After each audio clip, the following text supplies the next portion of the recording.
20-25 के करीब गारें हैं और उन गारों में इंसान के रहने के सबूत, इंसानों की रिहाइश के बहुत सारे आसार मिले हैं। पानी के मटके, घड़े जो टूट फूट का शिकार थे उनके आसार वहाँ से मिले। पत्थर की मूर्तियाँ वहाँ से मिलती रहीं। तहरीरें भी वाज़े तौर पर मिली। ऐसी तहरीरें जो पत्थरों पर तराशीदा हुई थी वो यहाँ से दरियाफ़्त हुई।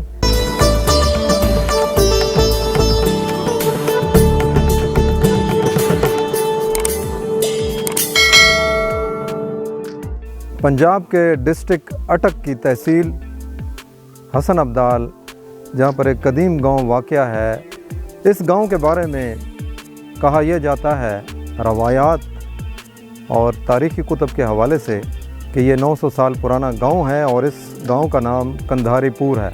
मेरे अक़ब में ये कंधारीपुर गांव आपको वाज़ेह तौर पर नज़र आ रहा है और जो मेरे अक़ब में पहाड़ी है, इस पहाड़ी को भी कंधारीपुर पहाड़ी कहा जाता है। इसी नाम से ये गांव और ये पहाड़ी मशहूर है। और यहाँ पर बसने वाले जो लोग हैं उनके मुताबिक ये गांव एक कदीम गांव है। गांव के वस्त में जो पहाड़ी है, इसमें जो आसार मिले हैं बरतानवी दौर में, ख़ासी तहकीकात इस पहाड़ी पर की गई। यहाँ पर 20-25 के करीब गारें हैं और उन गारों में इंसान के रहने के सबूत, इंसानों की रिहाइश के बहुत सारे आसार मिले हैं। और पानी के मटके, घड़े जो टूट फूट का शिकार थे उनके आसार वहाँ से मिले। पत्थर की मूर्तियाँ वहाँ से मिलती रहीं। और उसके अलावा यहाँ पर कुछ ऐसी तहरीरें भी वाज़े तौर पर मिली। ऐसी तहरीरें पत्थरों पर तराशीदे हुए, पत्थरों पर कुतबे और इस तरह की तख्तियाँ जो पत्थरों पर तराशीदा हुई थी वो यहाँ से दरियाफ़्त हुई। तो इस गांव के जो कदीम मकीन थे वो अफ़गानिस्तान से आकर यहाँ पर रहाइश पज़ीर हुए। इसी वजह से इसको उन्होंने अपने नाम से मंसूब करते हुए इसको कंधारीपुर गांव का नाम दिया। यहाँ पर एक कदीम कब्रिस्तान है कंधारीपुर गांव में। और कंधारीपुर गांव जो है उसके एक साइड पे नदी है जिसको काला नदी कहा जाता है, जिसका पानी बिल्कुल ब्लैक है, काले रंग का है, जो ऊपर पहाड़ों से आती है। और यहाँ पर काफ़ी मछलियाँ भी मुख्तलिफ़ अक़साम की पाई जाती हैं। ये एक सेहत अफ़ज़ा मुकाम है कंधारीपुर। और कंधारीपुर गांव सतह समुंदर से 1800 फुट की बुलंदी पर वाक़या है। यहाँ का मौसम आबो-हवा खुशगवार और ठंडी है और यहाँ पर आकर सर्दी का शिद्दत का एहसास होता है। गर्मियों में भी यहाँ पे हवा में खुनकी पाई जाती है और यहाँ पर दूर दराज से लोगों को आना चाहिए। इस आबो हवा से, इस इलाके से, यहाँ की आसार कदीमा से यहाँ उनको मुस्तफ़ीद होना चाहिए। उनको आके यहाँ पर विज़िट करना चाहिए। 630 ईस्वी में मशहूर चीनी सयाह ह्यून सांग जब हिंदुस्तान की जानब जा रहा था और वहाँ से वो 645 ईस्वी में वापस आया और उसने टेक्सला में कुछ अरसा क़याम किया। तो वो कंधारीपुर का ज़िक्र करता है। कंधारीपुर में उसने क़याम किया, लेकिन उस वक़्त कंधारीपुर का नाम कुछ और था। इस वजह से पहचाना जाता है, उसका सफ़रनामा इस वजह से पहचाना जाता है कि ये कंधारीपुर में आया था। जो उसमें नदी का ज़िक्र किया गया है, चश्मे का ज़िक्र किया गया है, काला चश्मा, वो इसी गांव से गुज़रता है। और इसके साथ एक दूसरा गांव और दूसरा चश्मा भी है जिसका ज़िक्र मैं अभी आपके सामने करता हूँ। काला नाला और तबरा नाला का पानी जब आपस में मिलता है तो वो जबलाट नदी के नाले की शक्ल इख्तियार कर लेता है, जिसे मुकामी तौर पर जबलाट नदी कहते हैं या जबलाट नाला कहते हैं। ये चंद किलोमीटर दूर जो पहाड़ है वहाँ से पानी का नाला बहता है, जहाँ बाबा वली कंधारी की ज़ियारत भी है।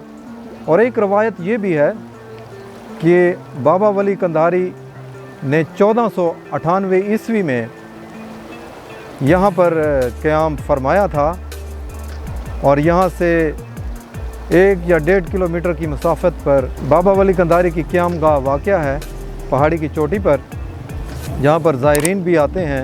इंतहाई बुलंदी पर वाक़या है, जो सतह समुंदर से उनकी क़याम गाह या उनकी बैठक 4800 फुट की बुलंदी पर वाक़या है।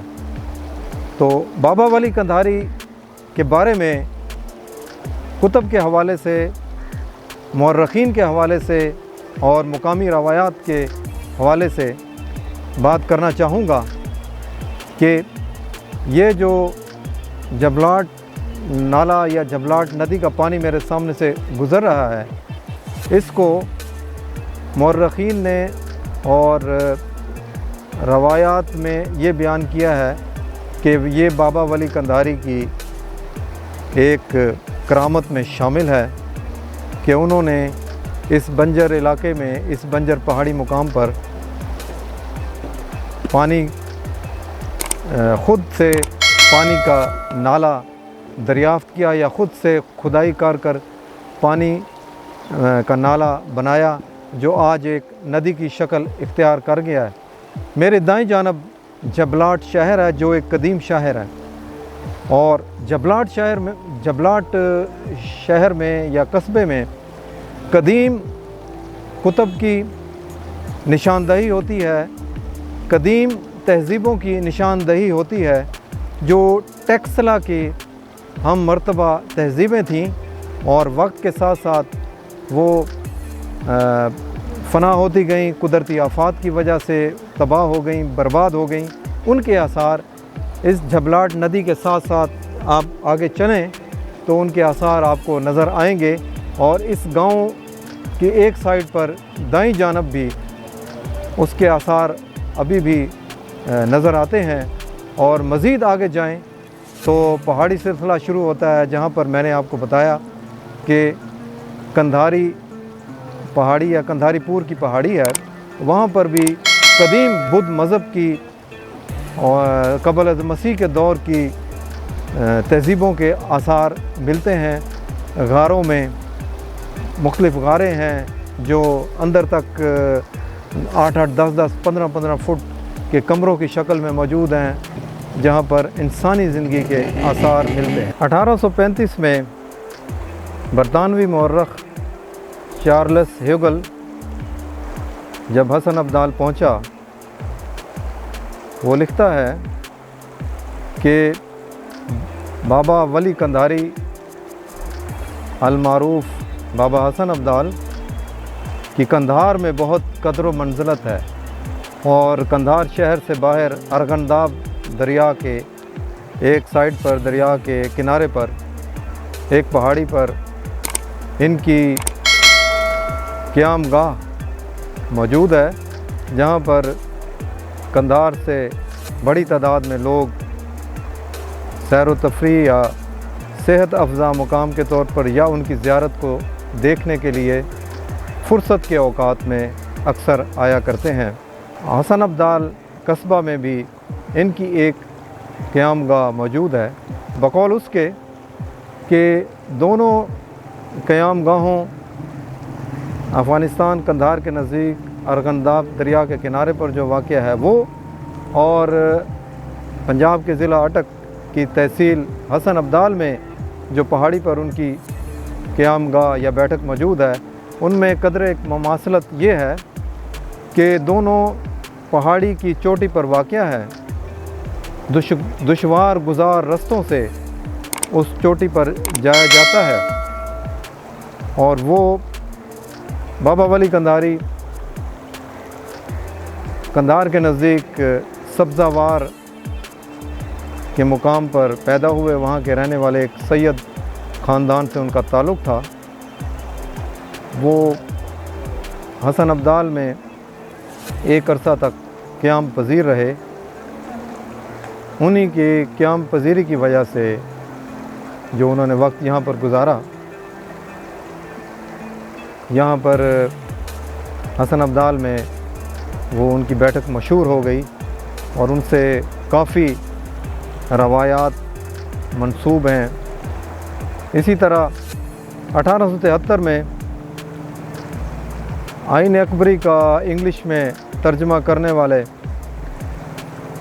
एक बरतानवी मौर्रख बलाखमन ने उसमें लिखा है, तर्जमे के दौरान अपनी इस किताब में आइन अकबरी के तर्जमे में लिखा है, हसन अब्दाल में बाबा वली कंधारी का क़याम पज़ीर होने की एक जगह मौजूद है जहाँ पर उन्होंने क़याम किया था। 13 से 14 साल के अरसे तक उन्होंने हसन अब्दाल के इस पहाड़ी मुकाम पर क़याम किया था। बेसिकली वो एक आर्किटेक्चर थे। उन्होंने उस जगह को, उस कस्बे को अपने जहन और मंसूबे के तहत आबाद किया, जहाँ पर लोग बड़ी तादाद में उनसे मिलने आते थे। इसके अलावा वो एक रूहानी शख्सियत भी थे, जिसकी वजह से यहाँ पर हसन अब्दाल में भी उनको काफ़ी पजीराई मिली और लोग जोक दर जोक उनके पास आया करते थे। उनकी यादगार आज भी इसी तरह मौजूद है। उनकी यादगार के नीचे ये पानी की नदी या पानी का नाला खूबसूरत मंज़र पेश करता है, लेकिन यहाँ पर सयाह बहुत कम आते हैं, तफरीह के लिए लोग बहुत कम आते हैं। इस्लामाबाद जैसे शहर में, जिसे अजनबियों का शहर भी कहा जाता है, उससे कुछ किलोमीटर के फासले पर यह मुकाम मौजूद है। यहाँ पर आकर आप सुकून महसूस कर सकते हैं। आबो हवा के हवाले से भी एक सेहत अफ़ज़ा मुकाम है। इसी के साथ अपने मेज़बान मोहम्मद अदनान को इजाज़त दीजिए। अगली वीडियो तक अल्लाह हाफ़िज़।